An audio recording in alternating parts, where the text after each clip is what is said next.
प्यारे छात्रों, आज इस सवाल को हम क्या करेंगे, बिल्कुल आसान तरीक़ा से निकालने की कोशिश करेंगे, ठीक है ना? और इसको हम आपको एक्सप्लेन करके बताएँगे कि आप खुद इसको कैसे निकाल सकते हो।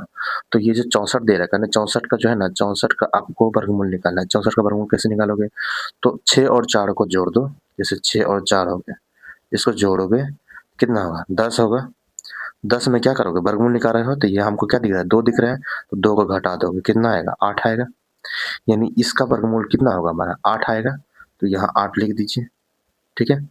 फिर इसको भी करने के लिए क्या करोगे? इसको करने के लिए ये जो 5 और 2 है ना, इसको जोड़ो। 2 और 5 को जोड़ोगे कितना आएगा? 7 आएगा। 7 में कितना घटाओगे? 2, तो 2 घटाओगे कितना आएगा? 5 आएगा। इसका आएगा वर्गमूल 5। उसी तरह इसका क्या करोगे? 196 को जोड़ो, 3 डिजिट का है। 196 को जोड़ोगे, तीनों डिजिट को, तो कितना आएगा? 9 छः 15 16। 16 में से क्या घटाओगे? 2 घटाओगे, तो कितना आएगा? 14। ये 14 ही होता है इसका वर्गमूल।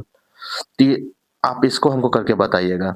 आप बताइएगा सर आप इसको इस वीडियो को कहीं और से हाँ, लिए हैं, बट आपको ये बताना चाहते हैं कि आप 2 जो है, जैसे ये 2 है, ये अंक को आप कितने तरीके से ला सकते हो? एक तो आप 4 में से 2 को घटा के ला सकते हो, बहुत तरीके हैं। 6 में से 4 को घटाओगे, और भी हम बताएँगे। 98 100 में से 98 को घटाओ, तो कितना आएगा? 2 आएगा। आप कोई भी रिज़ल्ट को लीजिए और जो क्वेश्चन दे रहेगा उससे रिलेट कीजिए। उसको रीज़निंग बनाने का कोशिश कीजिए। जैसे ही रीज़निंग आपको समझ में आ जाएगा, सीक्वेंस वाइज़ आ जाएगा, मतलब उसमें ये समझ में आ जाए कि हाँ, ये रूल हमने लगाया है तो ये फॉलो कर रहा है, तो आप क्या कर सकते हो, उसका ट्रिक बना सकते हो।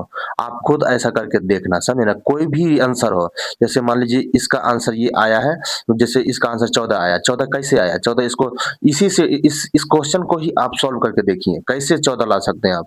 इस हिसाब से करते रहिएगा ना, तो कहीं न कहीं क्लू कुछ मिल ही जाएगा, ठीक है ना? आई होप कि ये बातें आपको, हमारी बातें इन्फॉर्मेटिव लगी होगी। धन्यवाद।